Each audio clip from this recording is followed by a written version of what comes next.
Hello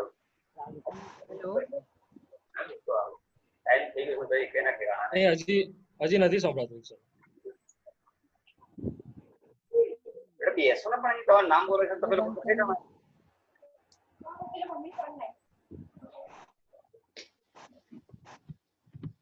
મેં video બંધ કરી દીધો છે. हाँ ओके ओके सर आइए हम प्रार्थना करें. हमारे स्वर्गीय पिताजी, हम आपका धन्यवाद करते हैं, आपकी स्तुति करते हैं इस नए दिन के लिए जो आपने हमारे जिंदगी में दिया. साथ ही अभी सुबह से लेकर शाम तक हमको संभाला, आपके पंखों के तले रखा, इसलिए हम आपका धन्यवाद करते हैं. आपने ये सुंदर सी समय हमारे जीवन में दिया कि हम फिर से एक बार एकत्रित होकर आपके नाम की महिमा करें, इसलिए हम आपका धन्यवाद करते हैं. और आज जो ये हमारा चिल्ड्रन स्पेशल प्रोग्राम है उसको भी आप आशीर्वादित कीजिए. जितने भी बच्चे जो यहाँ पर परफॉर्म करेंगे, कोई गीत गाएगा, कोई आपके वचनों से बताएगा, तो कोई कुछ और एक्टिविटीज करेगा, उन सब को हम आपके हाथों में दे देते हैं. जितने भी बोलने वाले बच्चे उन सब को आप आपका सामर्थ्य दीजिए, बोलने की हिम्मत दीजिए, धैर्य दीजिए, उनको बुद्धि दीजिए. बोलने वाले हम न होकर आप बनिए, सब बच्चों के मुख की वाणी आप बनिए और सबको आप सहायता कीजिए. साथ ही हम इस डिवाइसेस को, इन इलेक्ट्रॉनिक डिवाइसेस को, उपकरणों को हम आपके हाथ में देते हैं. सबका चालक आप होइए और साथ ही ये उपकरणों में कोई भी प्रकार की बाधा ना आने पाए. नेटवर्क का आप ध्यान रखिए, नेटवर्क में भी किसी को भी कोई इशू ना आने पाए. हम जो मोबाइल यूज़ कर रहे हैं, जो लैपटॉप यूज़ कर रहे हैं, उन सबको हम आपके हाथ में दे देते हैं. और उसके साथ ही हम सभी बच्चों को भी आपके हाथ में देते हैं. सुनने वाले सबको हम आपके हाथ में देते हैं. जो भी परफॉर्म करेंगे उनसे कुछ ना कुछ नया सीखने को मिले, ऐसा कीजिए. सबके मनों को आप खोलिए और सबको आप समझने की ज्ञान बुद्धि दीजिए और सबके साथ आप रहिए. साथ ही मैसेज देने वाले, वचन की सेवकाई करने वाले हमारे प्यारे भाई के लिए हम आपके पास मांगते हैं, स्वप्निल इमानुएल के लिए. उनको भी आप सहायता कीजिए. बोलने वाले वो नहीं बल्कि आप होइए, उनकी मुख की वाणी आप बनिए और वो जो भी आज वचन से हमें बांटे वो सब में हम समझकर उसे अपने जीवन में लागूकरण करने के लिए आप हमारी सहायता कीजिए. और साथ ही हम सबको आपके हाथ में देते हैं. जो भी हम करें उन सब से हम अपने जीवन में कुछ ना कुछ नया सीखे, ऐसा आप करिए. साथ ही सभी बातों को हम आपके हाथ में देते हुए ये छोटी सी विनती उद्धारकर्ता और शीघ्र आने वाले हमारे प्रभु यीशु मसीह के मीठे और मधुर नाम में मांगते हैं, सुन लीजिए. आमीन.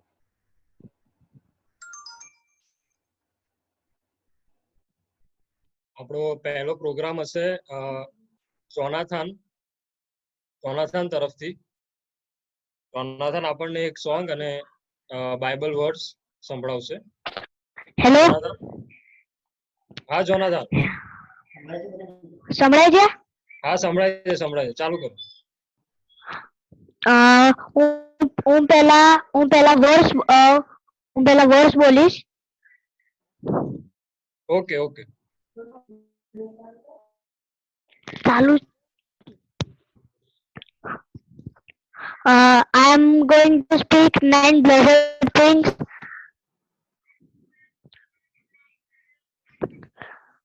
First, blessed are the poor in spirit, for theirs is the kingdom of heaven. Second, blessed are those who mourn, for they shall be comforted.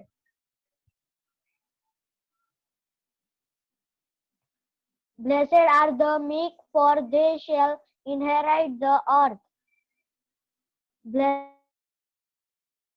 are those who hunger and thirst for righteousness, for they shall be filled. Blessed are the merciful. Blessed are the pure in heart, for they shall see God. Blessed they shall be called sons of God. Blessed are those who are persecuted for righteousness' sake, for theirs is the kingdom of heaven. Blessed are you when they revile and persecute you of evil against you, falsely for my sake. Thank you. હવે હું ગીત ગાઈશ. खुशी खुशी मनाओ, खुशी खुशी मनाओ, बोलो बोलो मसीहा की जय जय जय, बोलो बोलो मसीहा की जय जय जय। मेरे लिए आया, मेरे लिए जिया, मेरे लिए आया, मेरे लिए जिया, मेरे लिए फिर से उठा है मसीह। मैं मसीह का हूँ, हम मसीह के हैं। खुशी खुशी मनाओ, खुशी खुशी मनाओ, बोलो बोलो मसीहा की जय जय जय, बोलो बोलो मसीहा की जय जय जय। Thank you. Thank you Jonathan, સરસ ગીત અને વચનો સંભળાયા. આપણો બીજો પ્રોગ્રામ એલિઝાબેથ તરફથી હશે, નડિયાદથી. એલિઝાબેથ, हमें एक गाना सुनाएगी. Elizabeth. Hello everyone, my name is Elizabeth. I live in Nadia. My song name is God Love is so wonderful. God Love is so wonderful. God Love is so wonderful. God Love is so wonderful. Oh, wonderful Lord. So high, you can't get over it. So deep, you can't get under it. So wide, you can't get around it. Oh, wonderful love. Oh, wonderful love. Thank you. Thank you Elizabeth. હવે આપણી જોડે સેતુ અને faith છે, મેં અમદાવાદથી. સેતુ અને faith જે આપણને ગીત અને બાઇબલ વર્ડ સંભળાવશે. સેતુ અને Faith. Chintan uncle. Okay brother, okay okay. बराबर. આગળ આગળ.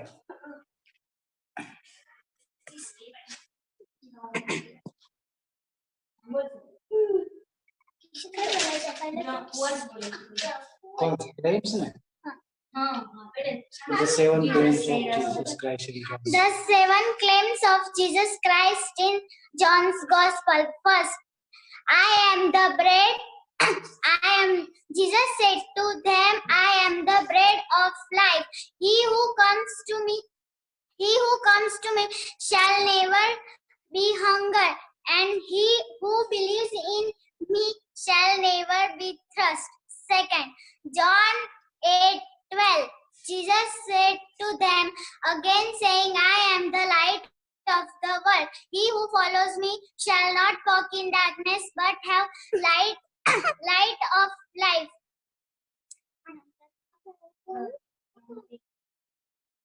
John 10:11. I am the good shepherd. The good shepherd gives his life to the sheep. John 10:9. I am the door. He who enters in me by he will be saved and will go in and out and find pastures. John 14:6. Jesus said to him, I am the way, the truth, and the life. No one comes to the Father except through me. John 11:25. Jesus said to her, I am the resurrection and the life. He who follows me, though he may die, yet he shall live. John 15:1. I am the true vine, and my Father is the vinedress.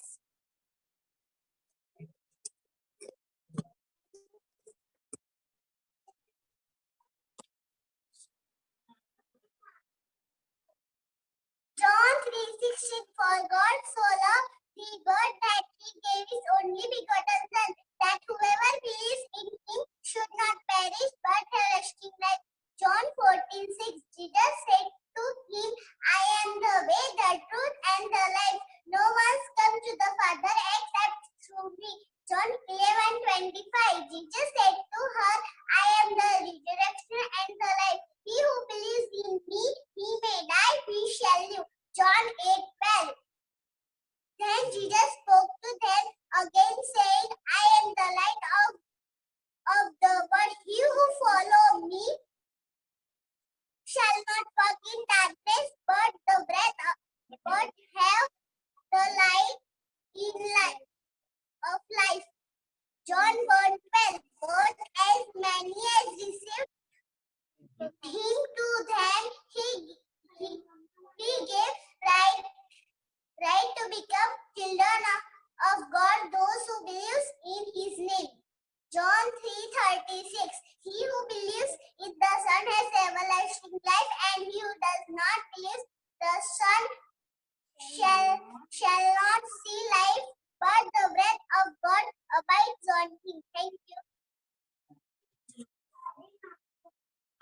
दुनिया बनाने वाले तेरी जय हो, दुनिया सजाने वाले तेरी जय हो, दुनिया बनाने वाले तेरी जय हो सदा के लिए, जय हो सदा के लिए, जय हो सदा के लिए,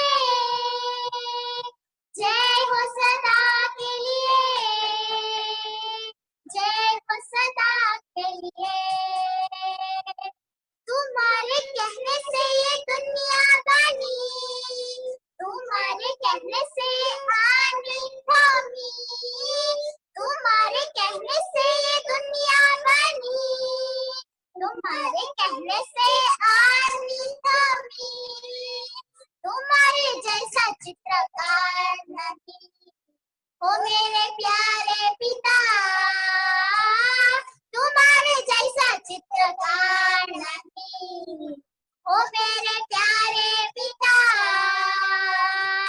दुनिया बनाने वाले तेरी जय हो, दुनिया सजाने वाले तेरी जय हो, दुनिया रचाने वाले तेरी जय हो सदा के लिए। यीशु को तूने कुर्बान किया, पापों को मेरे स्वीकार किया, यीशु को तूने कुर्बान किया, पापों को मेरे स्वीकार किया, तुम्हारे जैसा कोई और नहीं हो मेरे प्यारे पिता, तुम्हारे जैसा कोई और नहीं ओ मेरे प्यारे पिता, हमको बचाने वाले तेरी जय हो, हमको रचाने वाले तेरी जय हो, हमको सजाने वाले तेरी जय हो सदा के लिए। Thank you. Stephen, okay, thank you Setu and Faith. आपने स्टीफन। हाँ हेलो अंकल। स्टीफन, हाँ हाँ हाँ बोलो। ક્રિસ્પસ એક મેમરી વર્સ બોલવા માંગે છે. हाँ Crispus, okay okay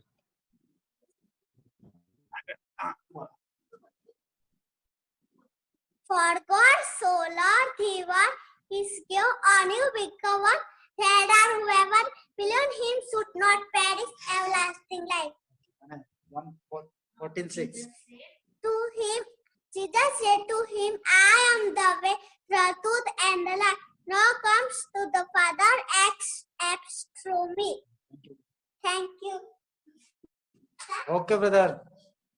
okay uncle. Okay okay, thank you Setu and faith.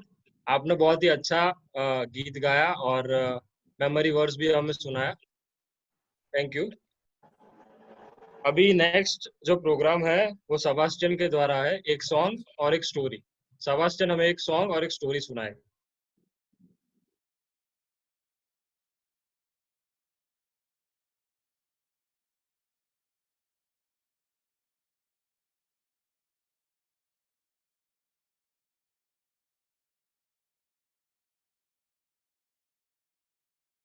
Mic खोलो, माइक। स्टीफन माइक ओपन करो।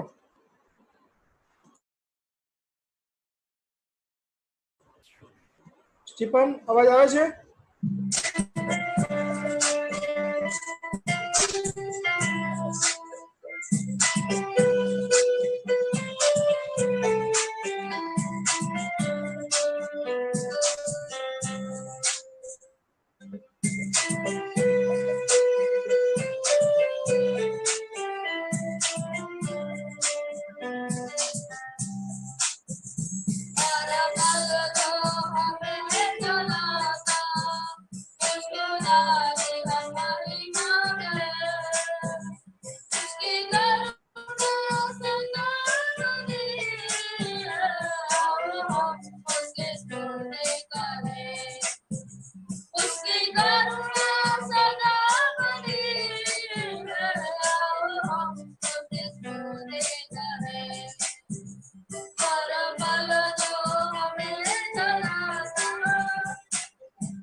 एक स्टोरी, मेरा नाम है सबस्टियन और मैं एक स्टोरी कहने वाला हूँ और वो स्टोरी का टाइटल है प्रभु यीशु का दास यूना। और प्रभु यीशु ने एक दिन यूना को कहा कि तू जा और बड़ा देश निनवे जा, और प्रभु ने कहा कि 40 दिन के बाद मैं उस जगह का नाश करने वाला हूँ। और प्रभु यीशु का दास ने सुना और कहा कि मुझे पता है कि प्रभु निनवे का नाश नहीं करेगा, इसलिए मैं तार्शीश जाता हूँ। और मैं जो बोट में वो जा रहा था, उस जहाज में एक आंधी आया और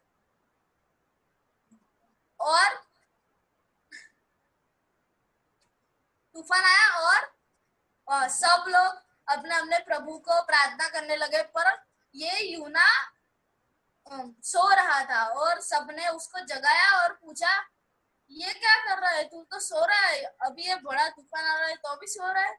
बाद में सबने पूछा कि तू कौन है, तो यूना ने कहा कि मैं प्रभु का दास यूना हूँ और प्रभु ने मुझे आज्ञा दी थी कि मैं निनवे जाऊं, पर मैं जा रहा हूँ तार्शीश। और अब सबने पूछा कि अब तेरे लिए क्या करे, तो सबने कहा,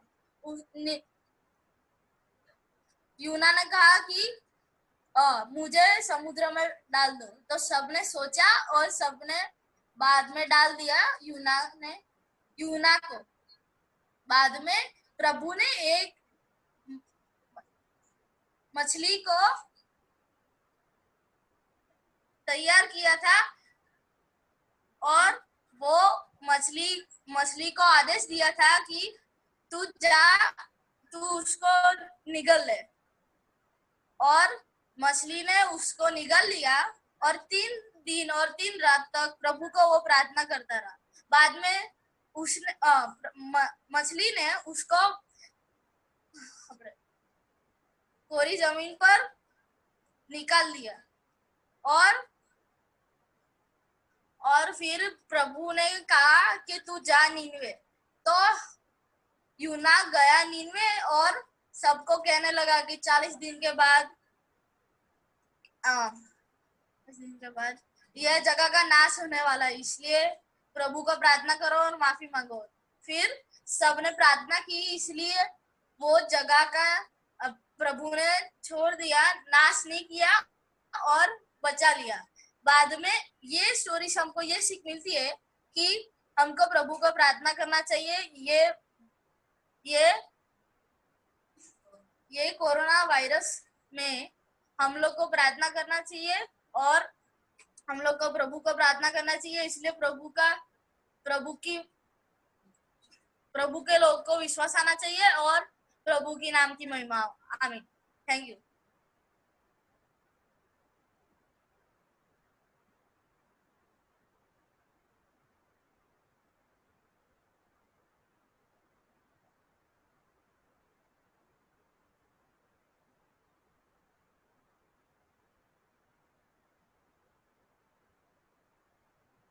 થેન્ક યુ સેબાસ્ટિયન આ સ્ટોરી માટે, યુનાની સ્ટોરી જે આપણે સાંભળી, થેન્ક યુ એના માટે. ઇમોન, થોડા સમય હે બાકી ગીત ગાવા માટે. હવે આપણી જોડે એલેક્સ જે બરોડાથી જોડાયા છે, એલેક્સ એ આપણને ગીત સંભળાવશે.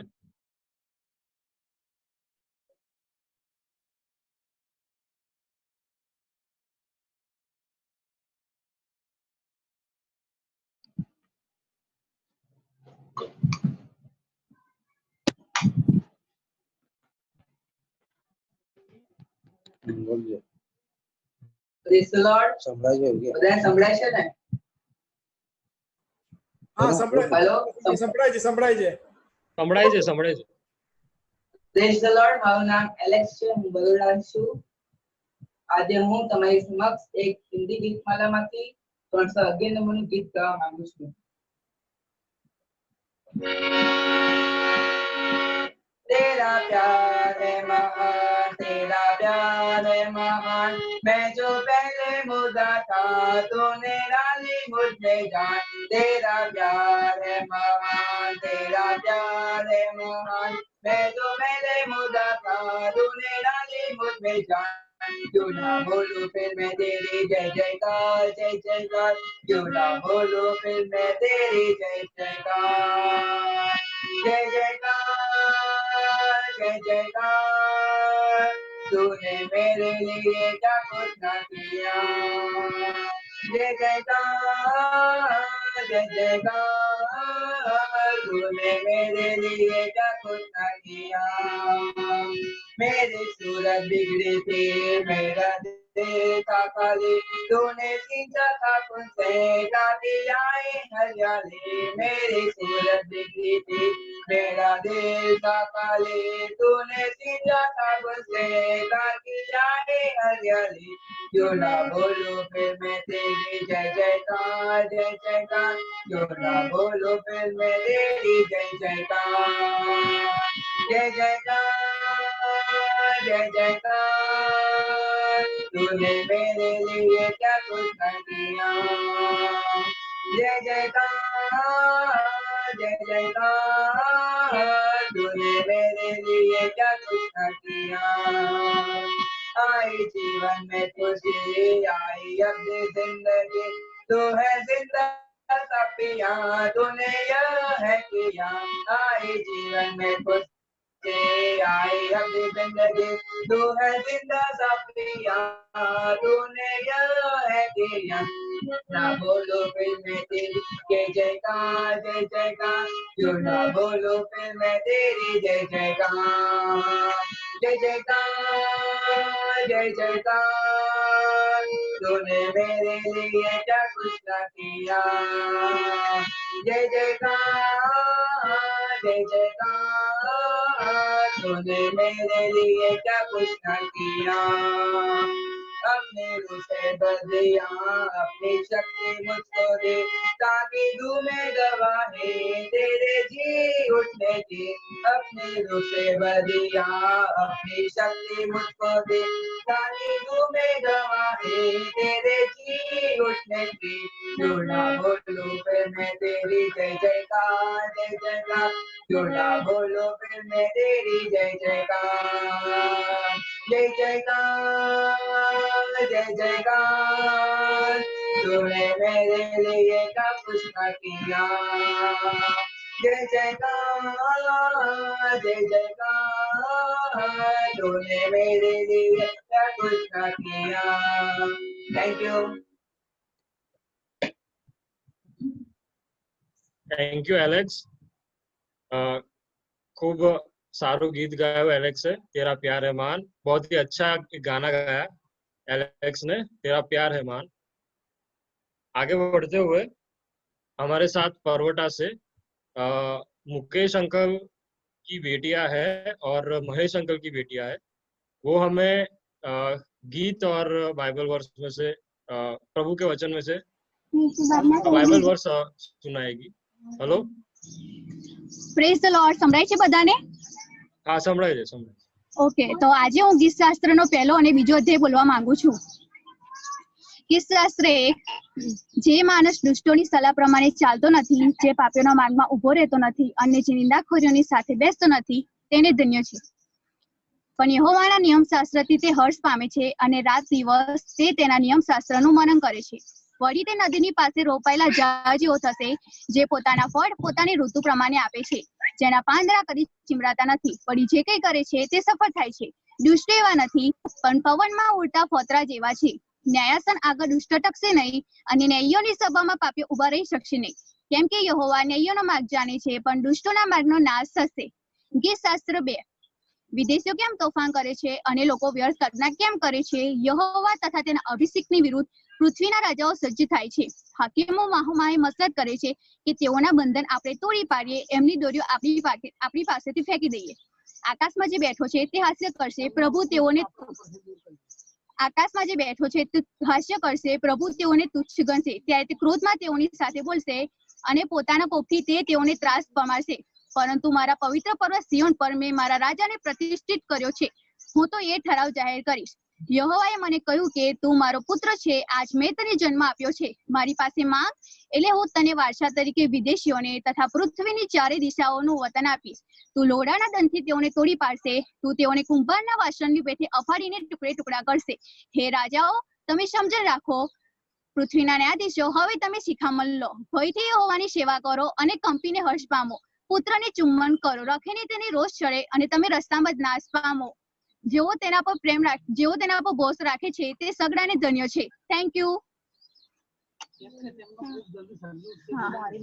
મોરીન આઈ હેડ ફટાફટ જલ્દી બોલ ફટાફટ. उत्पत्ति 1:1 आदि आकाश तथा पृथ्वी उत्पन्न करे. आज का दिन यहोवा ने बनाया है, हम उसमें आनंदित हो. प्रभु को महिमा मिले, जाए हूँ मेरा पमा. पाप बड़े में गडू उसी कारण. आज का दिन यहोवा ने बनाया है, हम उसमें आनंदित हो. स्तुति प्रशंसा करे, क्यों ना हूँ छोटा रहे, संभाले रहे, चाहे रहे. आज का दिन यहोवा ने बनाया, हम उसमें आनंदित हो. Thank you. Praise the lord. મારું નામ મિશેલ છે. હું બોલીશ ગીતશાસ્ત્ર 23:1-6. યહોવા મારો પાડક છે, તેથી મને કશી ખોટ પડશે નહીં. તે લીલા બીડમાં મને સુવાડે છે, તે શાંત પાણીની પાસે મને દોરી જાય છે. તે મારા આત્માને તાજો કરે છે. પોતાની નામની ખાતર તે મને ન્યાયપણાની માર્ગે ચલાવે છે. જો કે હું મરણની છાયાની ખીણમાં હું ચાલું, તો પણ હું કોઈ પણ ગુંડાઈથી બીસ નહીં, કેમ કે તું મારી સાથે છે. તારી લાગણી તથા તારી છડી મને દિલાસો દે છે. મારા શત્રુઓના દેખતા તે મારે વાસ્તે ભાણું તૈયાર કરે છે. તે મારા માથા પર તેલ ચોડ્યું છે. મારો પ્યાલો ઉભરાઈ જાય છે. વિશે મારી જિંદગીના સર્વ દિવસો પર્યંત ભલાઈ તથા દયા મારી સાથે આવશે, અને હું સદાકાળ સુધી યહોવાના ઘરમાં રહીશ. આમીન. Thank you.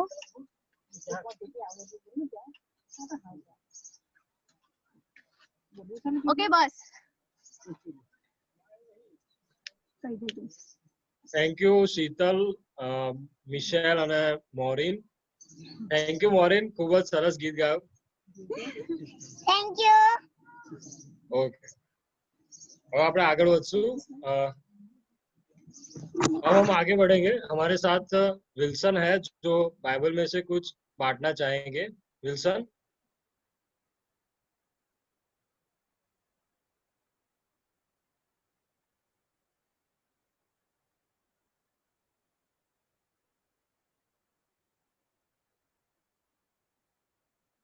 ફૂલ અવાજમાં બોલવાનું. તો આજે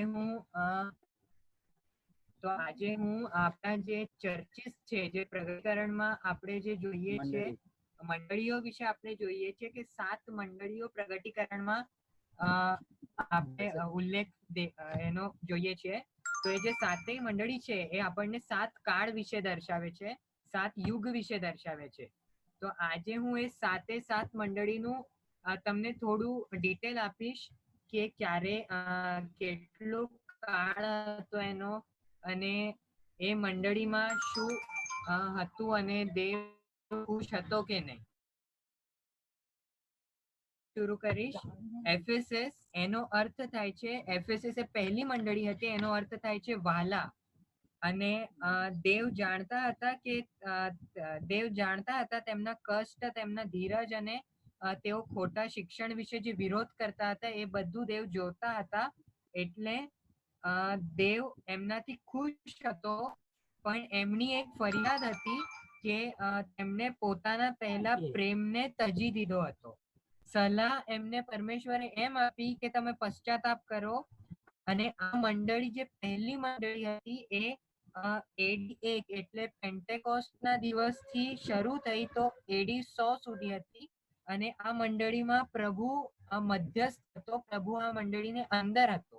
બીજી મંડળી આપણે જોઈએ સ્મિર્ના, એનો અર્થ થાય છે કડવાહટ. પ્રભુ એમના સતાવણી, ગરીબાઈ અને અપમાન વિશે જાણતા હતા અને આ મંડળીને બહુ અપમાન ઝેલવો પડ્યો હતો. એમનો સતાવ AD 70 માં આવેલા નીરો બાદશાહ જે હતા, શાસક હતા, નીરો બાદશાહ, એમના દ્વારા થયો હતો અને એમને દેવે સલાહ આપી કે એમને મૃત્યુ પર્યંત વિશ્વાસુ રહેવા કીધું અને તો જ તેઓ મુગટ પામશે. અને એમનો કાળ જે હતો એ AD 100 થી AD 300 લગીન હતો. પછી ત્રીજી મંડળી આપણે જોઈએ છીએ પરગામસની છે. એનો અર્થ થાય છે સરળ અથવા દુનિયા સાથે મેલ મિલાપ. તો આ મંડળીમાં શૈતાનનું સિંહાસન આવી ગયું. આ મંડળીમાં દેવના રાજ કરતા શૈતાનનો રાજ વધારે હતો અને બાલામ અને બાલાક એ જે બે મૂર્તિ પૂજક હતા તેમના સિદ્ધાંતો અડધા લોકો પાળવા માંડ્યા અને અડધા લોકો નિકોલાઈતના સિદ્ધાંતોને માનવા લાગ્યા. તો સલાહ જે દેવે આપી એ હતી કે પશ્ચાતાપ કરો અને તમને સ્વર્ગીય માનના મળશે. એમનો કાળ AD 300 થી AD 800 લગીન હતો અને આ જે છે એમાં એક વિશેષ તહેવારની શરૂઆત થઈ જેને આપણે ક્રિસમસ કહીએ છીએ. તો આ ઘટના એમ હતી કે 312 AD માં કોન્સ્ટન્ટાઇન રાજા એક બાદશાહ હતો, એણે ખ્રિસ્તી ધર્મનો સ્વીકાર કર્યો અને તેના સમયમાં લોકોની સતાવણી ઓછી થવા લાગી. તો નાતાલની શરૂઆત તેના સમયથી થઈ હતી. એના કાળમાં 14 ડિસેમ્બર થી લઈને 14 જાન્યુઆરી સુધી સન માસ, SUN સન, સૂર્ય દેવતાનો માસ લોકો ઉજવતા હતા અને રાજાએ પછી દેવનો સ્વીકાર કર્યો એટલે રાજાએ હુકમ કર્યો કે હવેથી જે ખ્રિસ્તીઓ છે તે ક્રાઇસ્ટ માસ તરીકે ઉજવશે અને ત્યારથી એનું નામ ક્રિસમસ પડ્યું. પછી થોડા ઘણા વર્ષો પછી એ રાજાનું મરણ થયું અને એમની જગ્યાએ બીજો બાદશાહ આવ્યો જે નાસ્તિક હતો, કોઈ પણ દેવને માનતો નહોતો અને તે સમયે ડિસેમ્બર મહિનામાં સન્માસ ઉજવનારા લોકો અને ક્રિસમસ ઉજવનારા લોકો બંને આવીને રાજા પાસે દલીલ કરવા લાગ્યા કે એ તો એમનો તહેવાર છે. તો રાજાને હવે ખબર નહોતી કે કોનો તહેવાર છે એટલે રાજાએ કીધું કે આ તહેવારના સન્માસ છે અને ના તો ક્રાઇસ્ટ યા ક્રિસમસ છે એટલે એને એક્સ નામ આપી દીધું, એને એક્સમસ, જે આપણે હવે કહીએ છીએ એક્સમસ. એટલે એ એક્સમસ નામ એ રાજા દ્વારા પડ્યું હતું અને ત્યાર પછી જ્યારે ઇન્ટરનેશનલ ક્રિશ્ચિયન કાઉન્સિલ ICC ની જ્યારે સ્થાપના થઈ ત્યારે એ લોકોએ 14 ડિસેમ્બર થી 14 જાન્યુઆરી એક મહિના કરતા એ લોકોએ એમાંથી એક તારીખ નક્કી કરી અને એ તારીખ હતી 25મી ડિસેમ્બર અને એ તારીખને તે લોકોએ કીધું કે હવે આ તારીખે ક્રિસમસની ઉજવણી થશે એમ નક્કી થયું અને ત્યારથી લોકો ક્રિસમસ ઉજવે છે. એટલે આપણે જે સાચા ખ્રિસ્તીઓ છે એ ક્રિસમસ ઉજવતા નથી અને બાઇબલમાં એમ લખવામાં આવ્યું છે કે આજે દાઉદના નગરમાં ખ્રિસ્ત જન્મ્યો છે, એમાં તારીખ કે વાર રાખવામાં આવ્યો નથી. એટલે જ્યારે પણ આપણે એ વચન વાંચીએ છીએ ત્યારે આપણા માટે ક્રિસમસ છે. હવે ચોથી જે મંડળી છે એ થુઆતીરાની છે. એનો અર્થ થાય છે બલિદાન અને આ મંડળીમાંથી રોમન કેથલિક, આ જે મંડળીનો કાળ હતો એ રોમન કેથલિકની આ કાળથી શરૂઆત થઈ અને સલાહ એમને એમ અપાઈ હતી કે તમે પશ્ચાતાપ કરો નહીતર તમારા બાળકોની સતાવણી થશે. અને આ મંડળીનો કાળ હતો AD 800 થી લઈને AD 1500 લગી. પછી પાંચમી જે મંડળી હતી એ હતી સાર્દિસની મંડળી. એ જાગૃતિ એનો અર્થ થાય છે અને એના લોકો જે હતા એ જીવતા હતા છતાં એ લોકો મૃત હતા એટલે કઈ કામના નહોતા અને આ મંડળી આપણે કહી શકીએ કે વેન્ટિલેટર પરની મંડળી હતી અને એમને સલાહ અપાઈ હતી કે તમે ઉપવાસ કરીને પશ્ચાતાપ કરો તો જ તમને મુકટ મળશે. અને આ મંડળીનો કાળ હતો AD 1500 થી લઈને AD 1700 લગી. પછી ફિલેડેલ્ફિયાની મંડળી આવી. ભાઈચારો, એનો અર્થ થાય છે ભાઈચારો અને એ લોકો બહુ આત્મિક હતા અને ખ્રિસ્તી ધર્મનું કામ ઘણું થયું, આ કાળમાં બહુ થયું હતું અને દેવનું વચન એ લોકો પાળનાર હતા. દેવ એમનાથી ખુશ હતો અને એમને દેવ દ્વારા સલાહ અપાઈ હતી કે તમે ઉપવાસ કરો અને મુગટ મેળવો. એમનો કાળ એડી 1700 થી એડી 1900 લગીનનો હતો.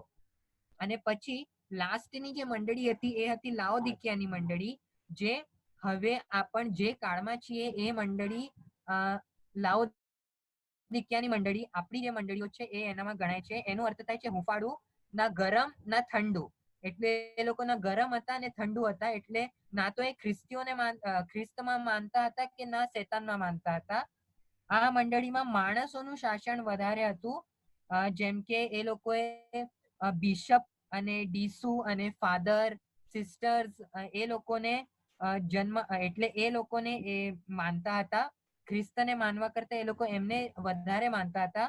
અને આ મંડળીમાં પ્રભુ બહાર હતો. જેમ આપણે પ્રથમ મંડળીમાં જોયું, પ્રથમ મંડળી આપણી જે એફેસસની મંડળી હતી એમાં આપણે જોયું કે પ્રભુ મંડળીની અંદર હતો, એમની વચ્ચેમાં હતો. પણ આ મંડળીમાં પ્રભુ બહાર છે અને હવે એ દ્વાર ઠોકે છે. અને જો આ મીટિંગ આપણે જે કન્ડક્ટ કરીએ છીએ એના દ્વારા પણ પ્રભુ જો તમારા હૃદયોને ઠોકે છે તો તમે પણ તેનો સ્વીકાર કરી શકો છો. અને આ જે કાળ છે એ અત્યારે ચાલુ જ છે, આ મંડળીનો કાળ.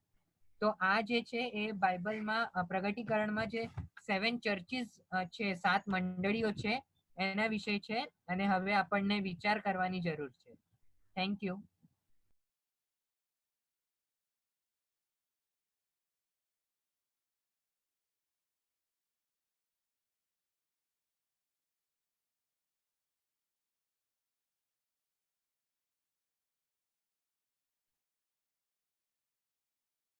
Thank you Wilson.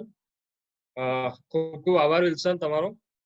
જે આપણે जो हमने 7 कलीसिया के बारे में देखा विल्सन भाई के द्वारा, और जो अभी 7वीं कलीसिया का जो काल चल रहा है, लाओदिकिया मंडली का जो काल चल रहा है, वो हमने देखा यहाँ से. Thank you Wilson. ये आगे बढ़ते हुए ब्लेसी से हमें गाना और बाइबल वर्स सुनाएगी. ब्लेसी. हाँ. Okay. My name is Blessy Lazarus Belly. I am from Nadiad. I am going to speak Bible words and a song. Psalms 1. Blessed is the man who walk in the blessed is the man who not walk in the counsel of ungodly, nor stand in the path of sinners, not sit in the seat of scornful. But his delight is the law, and his law he meditates day and night. He shall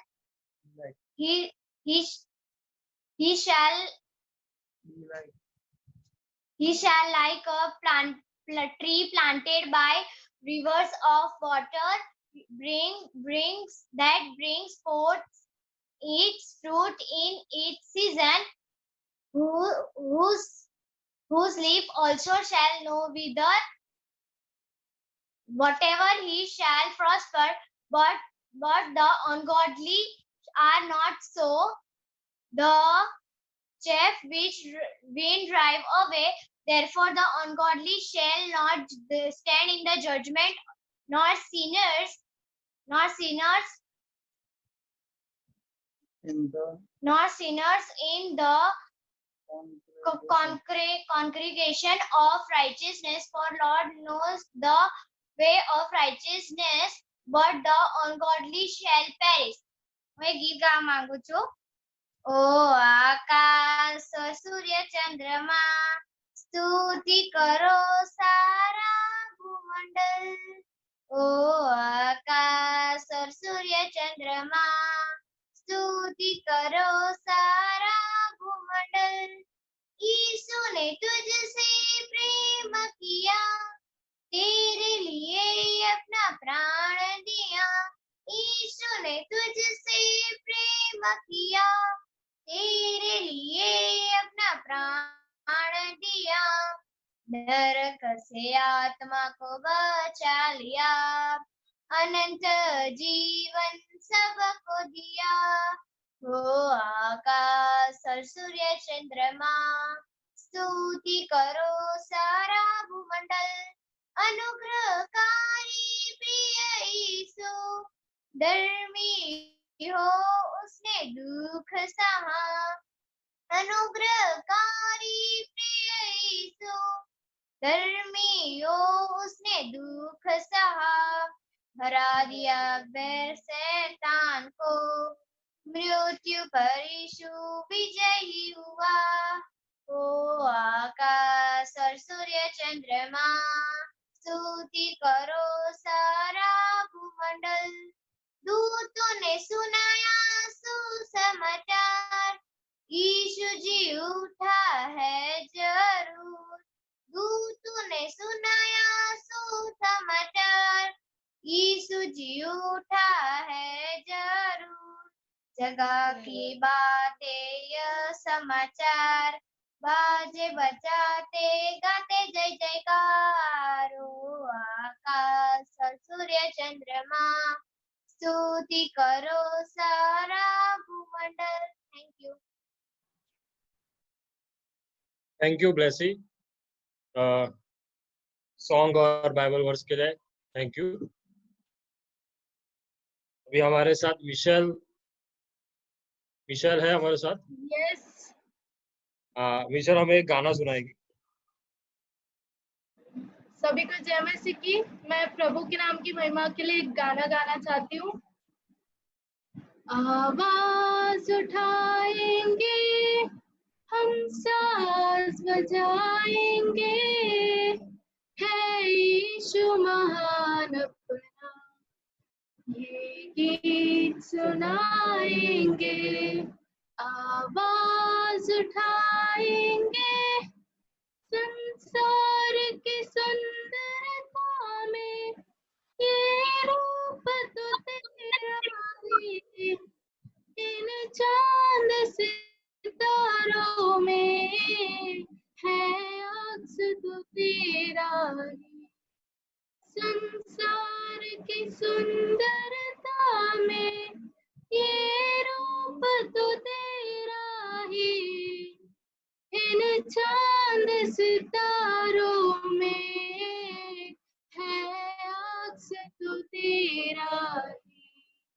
महिमा की तेरी बातें हम सबको बताएंगे, है यीशु महान अपना, ये गीत सुनाएंगे। आवाज उठाएंगे, दिल तेरा खजाना है, एक पाक मोहब्बत का, था पा न सका कोई, सागर है तो उल्फत का। दिल तेरा खजाना है, एक पाक मोहब्बत का, था पा न सका कोई, सागर है तो उल्फत का। हम तेरी मोहब्बत से दिल अपना सजाएंगे, है यीशु महान अपना, गीत सुनाएंगे। आवाज उठाएंगे, ना देख सका हम तू पाप के सागर में, और बन के मनुष्य आया, आकाश से सागर में। ना देख सका हमको तू पाप के सागर में, और बन के मनुष्य आया, आकाश से सागर में। मुक्ति का तू दाता है, हम सबको बताएंगे, है यीशु महान अपना, ये गीत सुनाएंगे। आवाज उठाएंगे। Thank you. Thank you Michelle, सुंदर गीत सुनाने के लिए। अभी आगे हमारे साथ अहमदाबाद से सृष्टि और ध्रुविक है, और वो हमें सृष्टि, ध्रुविक, झील, अंजलि और निशित जो हमें गीत सुनाएंगे, और बाद में ध्रुविक हमें एक कहानी सुनाएंगे। पहले झील, अंजलि और निशित गा रहे हैं। Okay okay.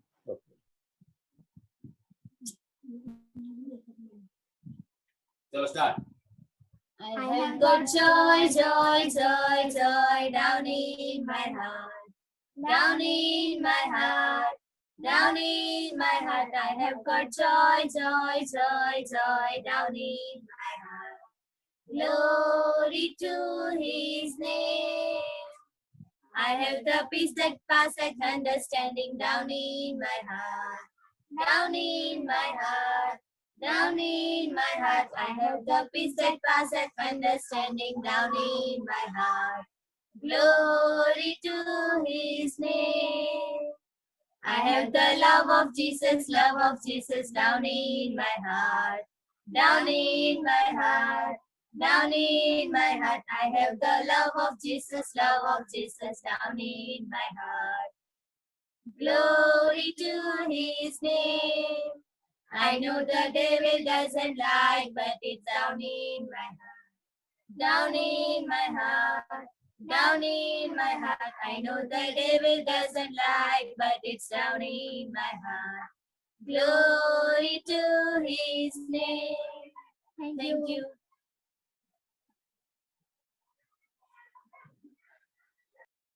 Start. Bind us together, Lord, bind us together with cords that cannot be broken. Bind us together, Lord, bind us together, Lord, bind us together with love. There is only one God, there is only one King. There is only one body, that is why we sing. Bind us together, Lord, bind us together with cords that cannot be broken.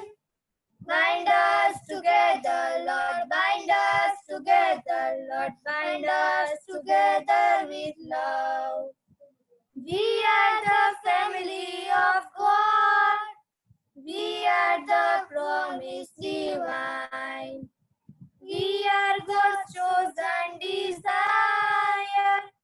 We are the glorious new wine. Bind us together, Lord, bind us together with cords that cannot be broken. Bind us together, Lord, bind us together, Lord, bind us together with love.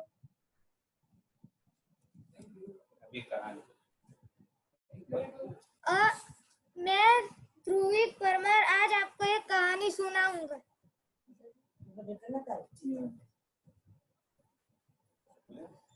एक વખત એક ફેમિલીમાં રોબ અને Bob બેવ twins brothers હતા।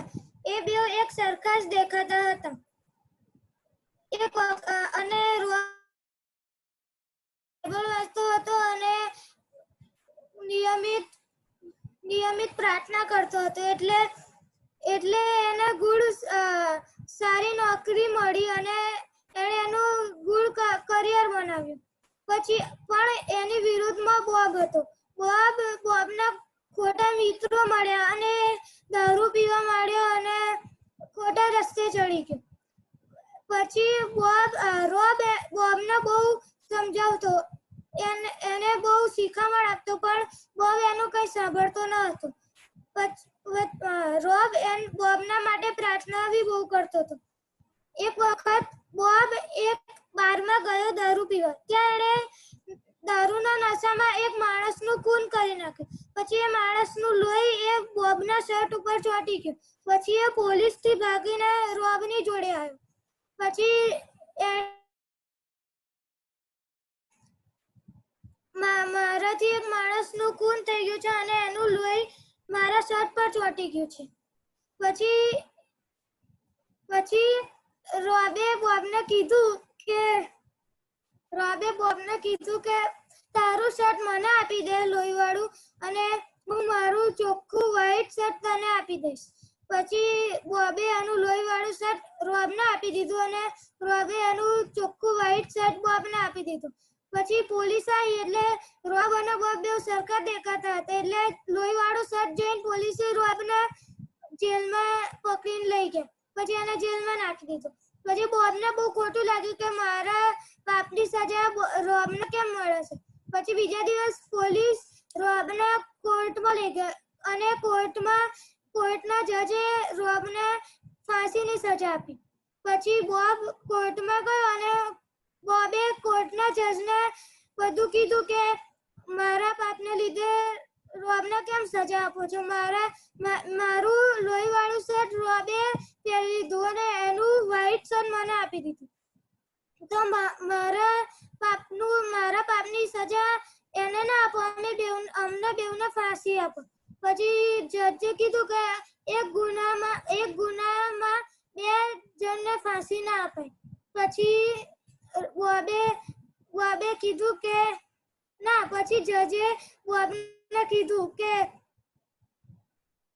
હું તને એક સલાહ આપીશ કે જે હવે તું રોબનો આભાર માન કે એણે તારા પાપનું સજા એ રોબે લઈ લીધી, પણ હવે તું રોબના જેવું જીવન તું જીવ, એવું જજે બોબને કીધું. આ જ પ્રમાણે રોમનોને પત્ર 6:23 મુજબ પાપનો મૂળસારો મરણ છે.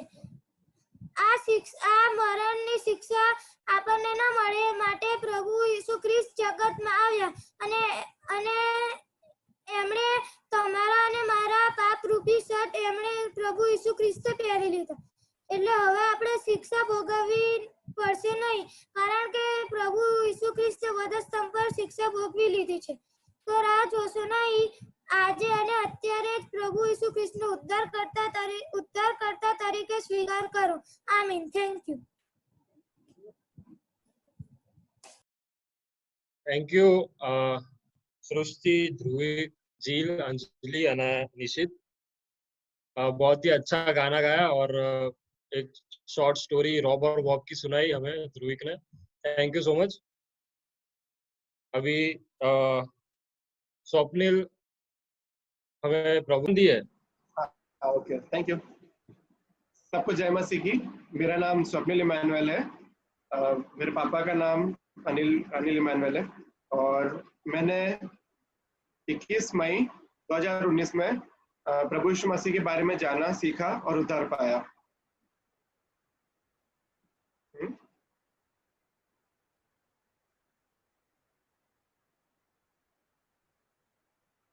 हेलो. यस स्वप्निल बोलो. सुनाई दे रहा है. तो मैंने 21 मई 2019 को उद्धार पाया और 1 जून 2019 में मैंने प्रभु यीशु मसीह, पवित्र आत्मा और पिता के नाम पे बपतिस्मा लिया है. तब से प्रभु यीशु मसीह और पवित्र आत्मा मेरी अगुवाई कर रहे हैं, मेरी मदद कर रहे हैं. और आज उन्होंने मुझे एक टॉपिक दिया है जिसके बारे में आज 2 बच्चों ने थोड़ा बहुत डिस्क्राइब कर दिया है. जैसे कि योनाथन ने जो वर्ड्स बोली थोड़ा बहुत उसके अंदर आ चुका है और विल्सन ब्रदर ने जो थोड़ा बहुत डिस्क्राइब करा है 7 कलीसियाओं के बारे में उसके अंदर भी आ चुका है. तो मेरा जो आज का टॉपिक है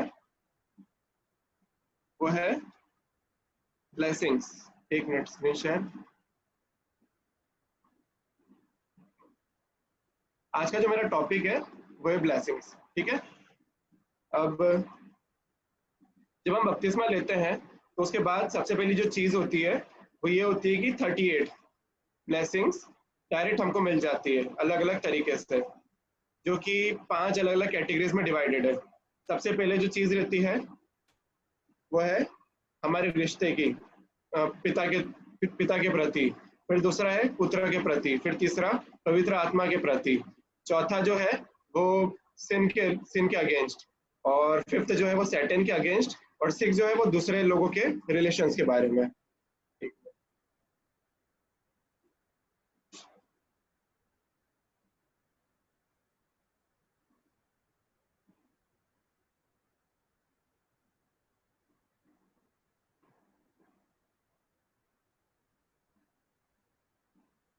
ये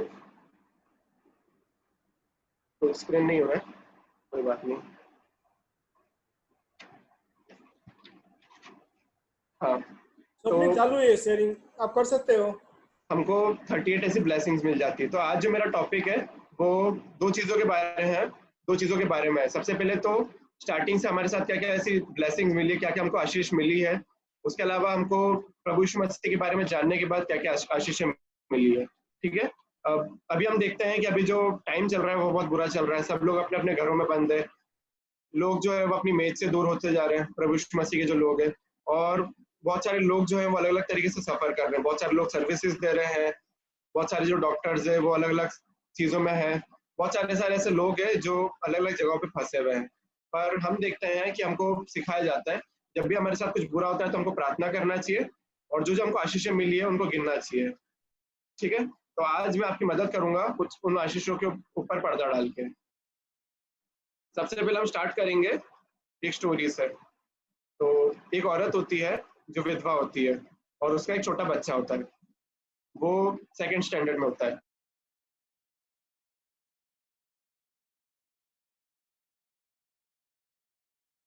पर वो जो औरत रहती है वो उसकी वजह से, जब वो पार्ट टाइम जॉब करती है अलग अलग जगहों से, जब उसको आशीषें मिलती है उसके वजह से उसका घर चलता है। अब एक बार क्या होता है कि उसका जो बच्चा रहता है उसका एडमिशन कराना रहता है स्कूल में, दूसरे स्कूल में। तो उसको फीस के लिए जरूरत पड़ती है पैसे की। वो जैसे तैसे कुछ करके पैसे जमा करती है और उसका स्कूल में एडमिशन करवा देती है। पर फिर उसके बाद उनको जो अपना रूम का जो घर का जो रेंट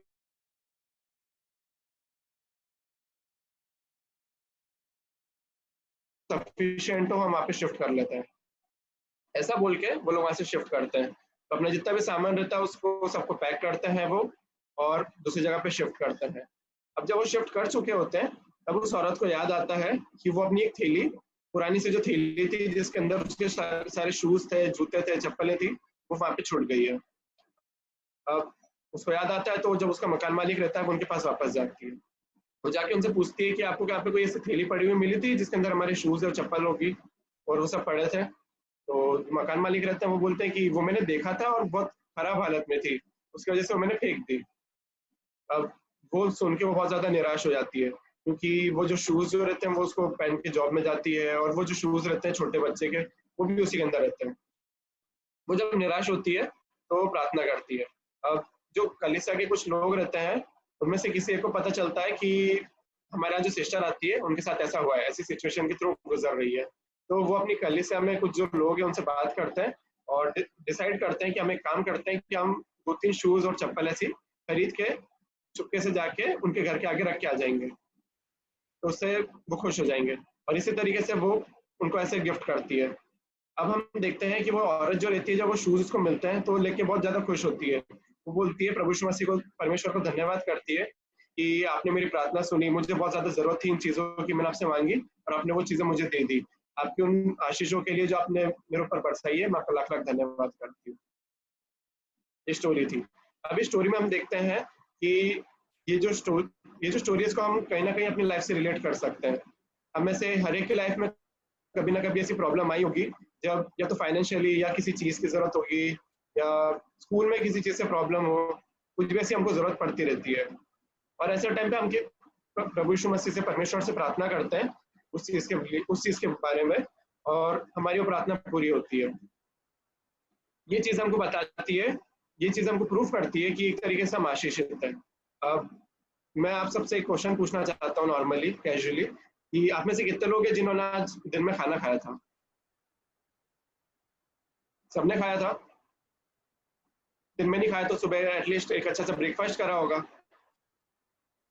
अब अगर मैं सिर्फ पॉवर्टी की बात करूं, गरीबी की और भूख की बात अगर मैं बात करूं, तो एक मिनट,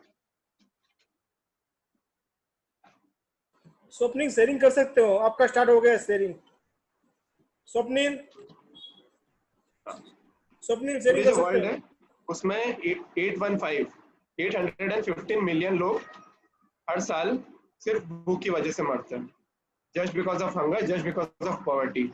अगर हम इंडिया की बात करें तो उसमें 21,000 लोग हर दिन सिर्फ भूख की वजह से मरते हैं। हम देखते हैं कि अलग अलग जगह पे ऐसी मौतें होती है, अलग अलग जगह ऐसे देखते हैं। ये जो डेटा ये जो सेंसस है ये 2 महीने पहले का वर्ल्ड हेल्थ ऑर्गेनाइजेशन का निकला हुआ है, और तब उन्होंने बोला कि कोरोना की वजह से 2 महीने में इस ये जो डेटा है इसके अंदर ड्रास्टिक चेंज आया है। जो 815 मिलियन जो मैंने आपको बताया था 1 साल की डेथ का, वो सिर्फ 2 महीने की वजह से डबल हो चुका है। 2 महीने की वजह से हम लॉकडाउन में गुजर रहे हैं। हम में से बहुत सारे ऐसे लोग हैं जो वर्क फ्रॉम होम कर रहे हैं, जो घर पे बैठे बैठे काम कर रहे हैं और उसके थ्रू हमको इनकम मिल रही है। पर बहुत सारे ऐसे लोग हैं जो उनके पास कोई ऐसा सोर्स नहीं बचा अर्निंग का, उसकी वजह से जो उनके पास लिमिटेड अमाउंट ऑफ रिसोर्सेज थी वो धीरे धीरे खत्म होती जा रही है। और बहुत सारे ऐसे लोग हैं जिनको अलग अलग चीजों से सफर करना पड़ रहा है इनकी वजह से। अब 2 दिन पहले वर्ल्ड हेल्थ ऑर्गेनाइजेशन ने एक और रिपोर्ट निकाली, डेटा शीट निकाली, जिसमें उन्होंने बोला कि अगर लॉकडाउन 1 और महीने तक बढ़ेगा तो ये जो डेटा है 815 मिलियन, वो 815 मिलियन जो डेटा है वो 4 गुना तक बढ़ सकता है। तो हमको सबसे पहले तो प्रार्थना करना चाहिए कि प्रभु यीशु मसीह ने, परमेश्वर ने हमारी सुधि ली और हमको टाइम टू टाइम खाने पीने के लिए सारी चीजों को प्रोवाइड कर रहे हैं। अब मेरा जो टॉपिक है, 1 मिनट स्वप्निल शेयरिंग कर सकते हैं, स्टार्ट करते हैं। स्वप्निल शेयरिंग चालू है आपका। ब्लेसिंग्स, सबसे पहले ब्लेसिंग की डेफिनेशन क्या है, मतलब ब्लेसिंग का मतलब क्या होता है। ठीक है, उसके 2 मतलब होते हैं, परमेश्वर की हेल्प और प्रोटेक्शन, सहायता और प्रोटेक्शन। 2 चीज हमको मिलती है ब्लेसिंग्स के थ्रू। अगर हम बोल रहे हैं कि हम ब्लेस्ड है, मतलब हमारे पास परमेश्वर की सहायता और उनका प्रोटेक्शन है। और दूसरी जो चीज होती है ब्लेसिंग का मतलब जो होता है वो होता है asking favour from God to make something holy. हम में से जितने भी लोग हैं, हम खाने के पहले हम कुछ भी खाने के पहले प्रार्थना करते हैं और वो खाने के लिए दुआ करके बोलते हैं कि इस खाने को आशीषित करिए। ठीक है, तो हमको उसमें पता चलता है कि हम कहीं ना कहीं रोज इस चीज को यूज करते हैं और फिर भी हम इतना ज्यादा इन सब चीजों के ऊपर ध्यान नहीं दे पा रहे हैं। अब ये मैंने एक डेटा चार्ट बनाया है, फ्लो चार्ट बनाया है ब्लेसिंग्स के ऊपर। 2 तरीके की ब्लेसिंग्स हो सकती है, अगर हम उसको डिवाइड करें अलग अलग तरीके से तो 2 तरीके की हो सकती है। सबसे पहले है broad spectrum in terms of life, ठीक है, ये मैं आपको अभी समझाऊंगा। और दूसरा जो है वो है इन टर्म्स ऑफ रिलेशंस के बारे में मैंने आपको बताया, type of blessings, God the Father, God the Son, God the Holy Spirit, sin, Satan and others. ये एक फ्लो चार्ट है जो हम रिलेशंस के टर्म में देखते हैं कि हमको पिता से हम जुड़े हैं तो उनके रिलेशन के टाइम में हमको क्या क्या ब्लेसिंग्स मिली है। ठीक है, तो हम सबसे पहले फर्स्ट फ्लो चार्ट के ऊपर आते हैं, ब्रॉड स्पेक्ट्रम ऑफ लाइफ के ऊपर। सबसे पहले अगर किसी इंसान का जन्म होता है तो उसके पास 2 चीजें रहती है, उसका शरीर और उसकी आत्मा। अब एक मिनट, इसमें मैंने लिखा गया है आत्मा, सोल इसलिए मैंने मेंशन करा है क्योंकि सोल और स्पिरिट जो है उसमें बहुत डिफरेंस होता है। पहले मैं थोड़ा कंफ्यूज था पर थोड़ा मुझे क्लियर हुआ, मैंने जब वचन सुने तो मुझे थोड़ा क्लियर हुआ इस चीज के बारे में कि स्पिरिट जो है, सोल जो है वो सीट है सारी फीलिंग्स की, हमारी जो डिजायर है, हमारी जो फीलिंग्स है उसकी एक सीट है। और स्पिरिट जो है वो एक पार्ट है जो परमेश्वर से जुड़ा हुआ रहता है। स्पिरिट जो रहती है वो हमेशा होली होती है, पर सोल जो रहती है वो हमसे सिन करवा सकती है। ठीक है, बॉडी और सोल 2 चीजें हमको मिलती है। उसके बाद जब हम थोड़ा आगे बढ़ते हैं तब जब हम पैदा होते हैं तो हमारे पास 2 चीजें होती है। उसके बाद हमको एक परिवार मिलता है, माता पिता और जितने भी अलग अलग लोग होते हैं, दादा दादी हो गए, छोटे भाई बहन हो गए, बड़े भाई बहन हो गए, तो हमको परिवार के थ्रू मिलता है। फिर उसके बाद हमको आशीष मिलती है, सबसे पहले जन्म की, उसके बाद हमको आशीष मिलती है एक परिवार की। फिर जब हम थोड़े और बड़े होते हैं, हमारे जो परिवार रहता है वो हमको सिखाता है, हमारी बचपन से ग्रूमिंग करता है और हमको प्रभु यीशु मसीह, परमेश्वर और सब वचनों के अंदर लेके जाते हैं। और फिर उसके बाद हम जाके जुड़ते हैं एक चर्च से, एक कलीसिया से। जब हम थोड़े बड़े होते हैं, जब हम उस चीज की गंभीरता को समझ सकते हैं, उसके बाद हम चर्च से जुड़ते हैं और चर्च का एक मेंबर बनते हैं।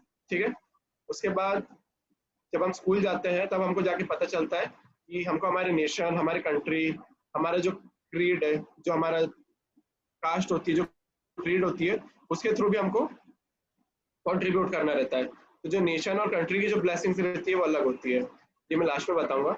और उसके बाद आती है जब हम बड़े हो जाते हैं, हमारे जब एक खुद का परिवार होता है, हमारी शादी होती है, उसके बाद हमारी लेगेसीज आती है। हमारे जो शादी के बाद हम हमारी जो वंशज रहते हैं उनको आगे आगे बढ़ाते हैं। हमने जो सीखा होता है, हमारे पास जो आशीषें रहती है, हम उनको बढ़ाते हैं। हम देखते हैं जैसे कि आदम और हवा जो थे उन्होंने पाप करा था और उनकी वजह से उनके अंदर पाप आया।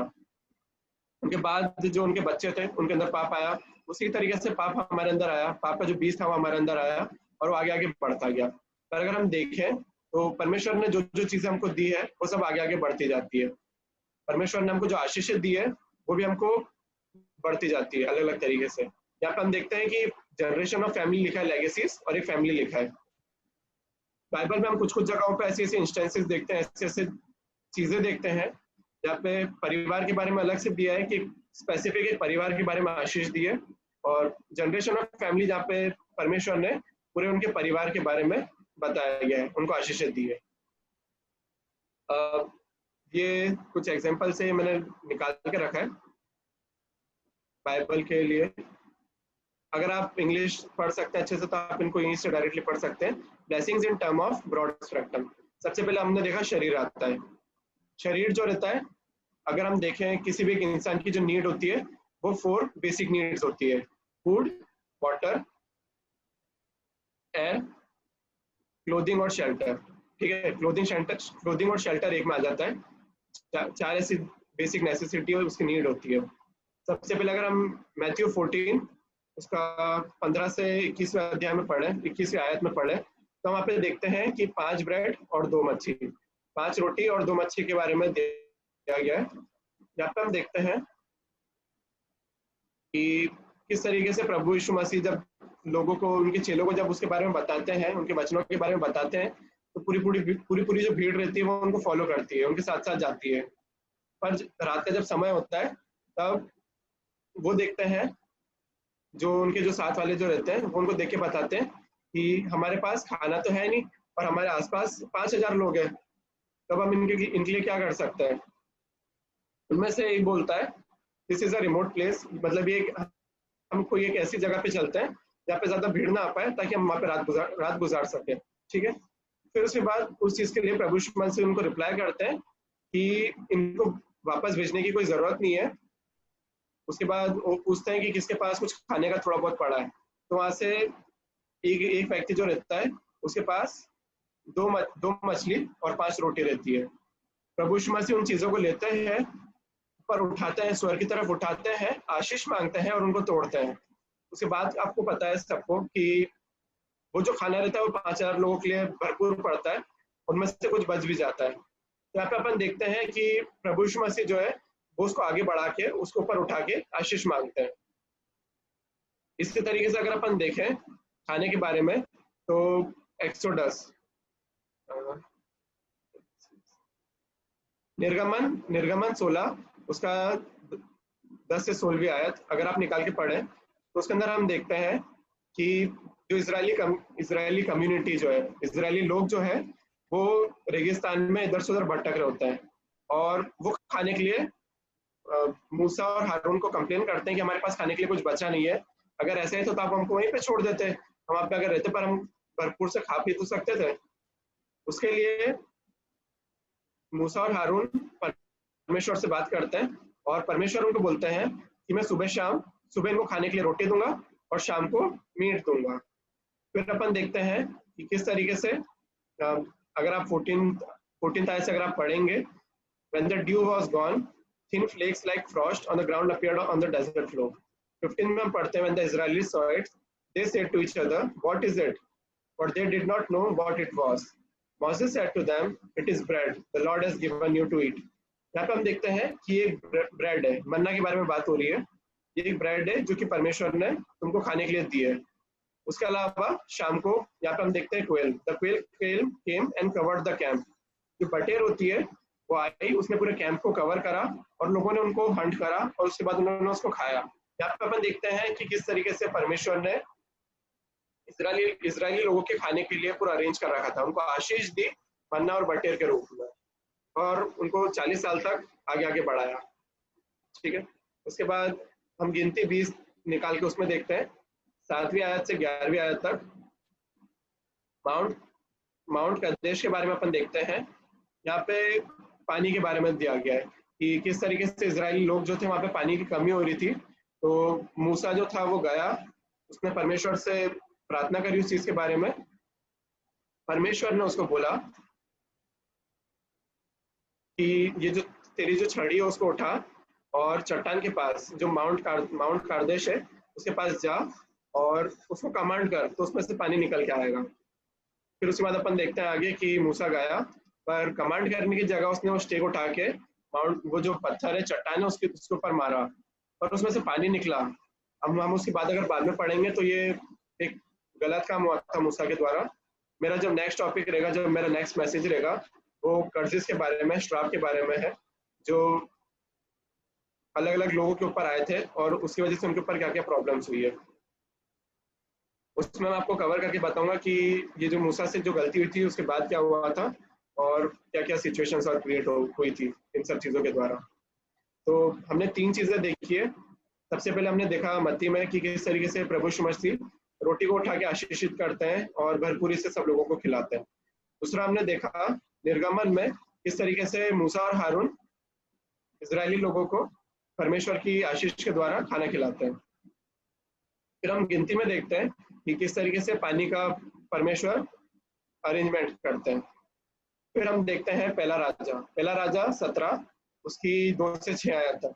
यहाँ पे हम एलिया के बारे में देखते हैं जिसको कौवों के द्वारा खाना खिलवाया गया था। हम लोग मेरा जो परिवार है, हम सब रात को फैमिली डिस्कशंस करते हैं, फैमिली प्रेयर्स करते हैं। तो उसमें हमने एक बार इस टॉपिक के बारे में डिस्कस करा था कि किस तरीके से कौवा जो बहुत शातिर चिड़िया मानी जाती है। कल हमने सुना था वो ब्रदर जेकब का कि किस तरीके से उनकी कैंटीन के उधर उन्होंने एक रोटी रखी थी, थोड़ी देर छोड़ के बस हाथ धोने के लिए गए थे और कौवा के रोटी उठा के चला गया था। तो कौवे जो रहते हैं वो खाने पीने के लिए और इन सब चीजों के लिए हमेशा गात लगाए बैठे रहते हैं, बहुत शातिर चिड़ियाओं में से एक होता है। पर हम यहाँ पे देखते हैं कि परमेश्वर ने उसी चिड़िया के द्वारा एलिया को खाने के लिए अरेंजमेंट करवाया था। यहाँ पे हम देखते हैं he went to the Kerith ravine east of the Jordan and stayed there। 6ठी आयत में हम देखते हैं the ravens brought him bread and meat in the morning and bread and meat in the evening and he drank from the brook। खाने के लिए परमेश्वर ने उसके लिए अरेंज करा था कि सुबह शाम उसको कौवों के द्वारा रोटी और अनाज मिलता था।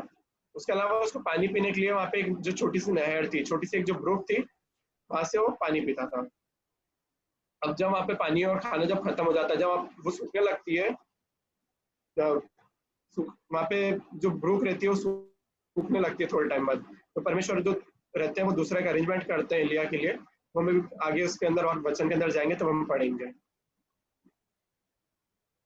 फिर आखिरी अगर हम देखें, यहाँ तक हमने देख लिया चार जो स्लाइड्स हैं, हमने देखा कि किस तरीके से परमेश्वर ने हमारे शारीरिक चिंता करके उसको उसकी आशीष के लिए हमको संभाल के रखा और किस तरीके से उन्होंने हमारी सहायता करी। फिर हम देखते हैं आत्मिक जीवन के लिए। आपने अगर ये स्लाइड देखी थी, इसमें था इंडिविजुअल, लाइक एक जो खुद इंसान है उसके 2 पार्ट होते हैं, शरीर और उसकी एक आत्मा। शरीर के लिए हमने देखा कि किस तरीके से उसको आशीष मिली पुराने टाइम्स में, परमेश्वर ने किस तरीके से उनको आशीषित करा और संभाल कर रखा। अब हम देखते हैं आत्मिक जीवन के बारे में कि किस तरीके से परमेश्वर ने आत्मिक जीवनों को आशीषित करा पुराने करार में। पहला राजा 3 उसकी 12वीं आयत, इसमें हम देखते हैं कि आशीष जो मिली है वो सुलेमान को मिली है, किंग सोलोमन को मिली है। और वो क्या है? I will do what you have asked, I will give you a wise and discerning heart so that there will never be anyone like you nor will there ever be। मतलब यहाँ पे हम देखते हैं कि किस तरीके से किंग सोलोमन को एक ब्लेसिंग मिलती है, एक आशीष मिलती है अच्छे बुद्धि के लिए, अच्छे दिमाग के लिए, कि सबसे जो वाइस इंसान है, सबसे जो बुद्धिमान इंसान है, उसकी आशीष मैंने तुझे दी है और कोई भी आगे आने वाले समय में तेरे जितना बुद्धिमान कोई भी नहीं आएगा, ये उसको आशीष मिलती है। दूसरा हम देखते हैं कि याकूब का पहला पहला अध्याय उसकी 9 से 10वीं आयत। इसमें हम देखते हैं जब शैतान स्वर्ग में जाता है स्वर्गदूतों के साथ, तब वो बोलता है वहां पे, मैं अगर ये 1 मिनट, हाँ, वो वहां पे जाके बोलता है कि has to not made an hedge about him and about his house, तुमने उसके पूरे घराने को और सारी चीजों को आशीषित नहीं करा है। ये दो you has blessed his work of his hands, उसने जो जो कार्य करे अपने हाथों के द्वारा, तुमने उन सारी चीजों को आशीषित नहीं करा है। तो परमेश्वर बोलते हैं हाँ वो तो मेरे द्वारा आशीषित है। फिर उसके बाद शैतान बोलता है कि एक बार अपना आशीष का हाथ उससे हटा के देखो और मुझे मौका दो तो मैं उसको एक बार टेस्ट कर सकूं। यहाँ पे हम देखते हैं कि फिर परमेश्वर उसको एक लिमिटेड टाइम के लिए शैतान को बोलते हैं कि ठीक है अगर तुमको ऐसा है तो तुम उसको टेस्ट करो। यहाँ पे भी हम देखते हैं कि किस तरीके से याकूब को पूरी तरीके से आशीषित करा था, उसके पूरे घराने को आशीषित करा था। ठीक है, अय्यूब। अब अगर आप में से किसी को अगर ये हिंदी में चाहिए तो मेरे पास एक हिंदी में भी स्लाइड बनी हुई है इन सब चीजों के लिए। ये जो सारी आयतें जो पढ़ी थी, सारी चीजें जो मैंने मेंशन करी है, उनके लिए एक स्लाइड बनी हुई है। अगर आपको चाहिए तो मैं आपसे शेयर कर सकता हूँ। ठीक है, हाँ, हमने देखा कि किस तरीके से शारीरिक तौर पे सहायता करते हैं परमेश्वर हमारी, और किस तरीके से हमको उन्होंने अलग अलग ब्लेसिंग्स दी है। सबसे पहले हम देखते हैं कि ब्लेसिंग्स उन्होंने हमारे लिए इंड्यूस करी है बॉडी और सोल में। बॉडी और सोल हमने कंपेयर करके देख ली। अब अगर हम उसमें आगे बढ़ते हैं तो 4 और चीजें जो मैंने आपको बताई थी उसके बारे में हम बात हैं। सबसे पहले हमने इंडिविजुअल बॉडी और सोल को देख लिया गया। उसके बाद हम आते हैं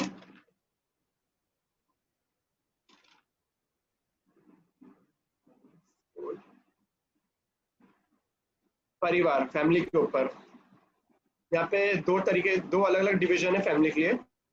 एक है जनरेशन ऑफ फैमिली, जो लेगेसीज है। जनरेशन ऑफ फैमिली के बारे में अलग दिया गया है और फैमिली के बारे में अलग दिया है। सबसे पहले जो नॉर्मल फैमिली है उसके बारे में बता रहा हूँ। हम देखते हैं राहाब के बारे में।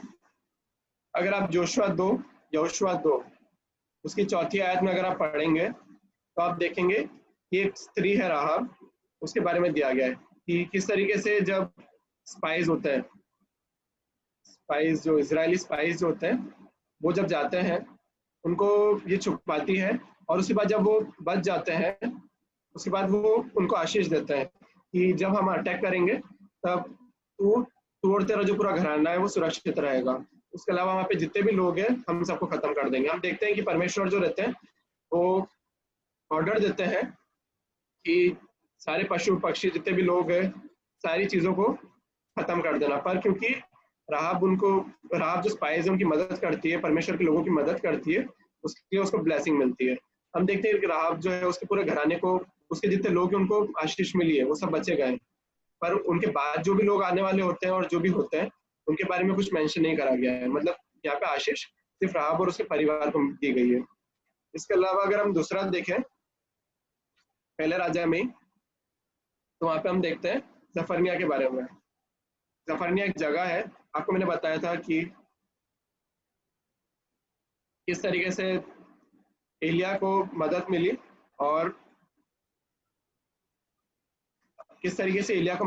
और उसको खाने पीने के लिए कौवों के द्वारा सहायता मिली।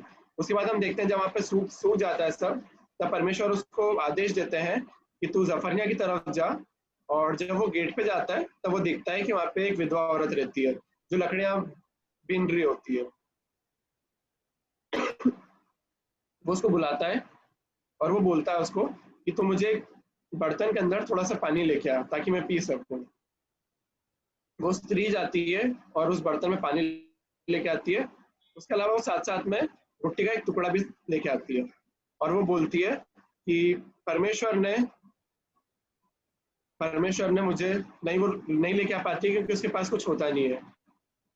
तो वो बोलती है कि मेरे पास अभी खाने पीने की जो चीजें हैं और जो सारा सामान है वो बहुत लिमिटेड है। तो एलिया उसके घर पे जाता है और हम देखते हैं कि वो एक पीरियड ऑफ अमाउंट के लिए उसके घर पे रहता है, और जब तक वो उसके घर पे रहता है तब तक उसके घर पे जितनी भी खाने पीने की चीजें जो रहती है जितनी भी खाने पीने की चीजें रहती है वो उतनी की उतनी रहती है। मतलब उसके घर पे जो भी खाने पीने की चीजें रहती है वो कभी भी खत्म नहीं होती है। जब वो एलिया उसके घर पे जाता है तो वो देखता है कि एक जार भर के तेल पड़ा रहता है और एक छोटा सा कंटेनर भर के आटा पड़ा रहता है, वीट और मैदा पड़ा रहता है। जब वो उसके घर से निकलता है तब तक वो सारी चीजें कांस्टेंट वैसी की वैसी पड़ी रहती है।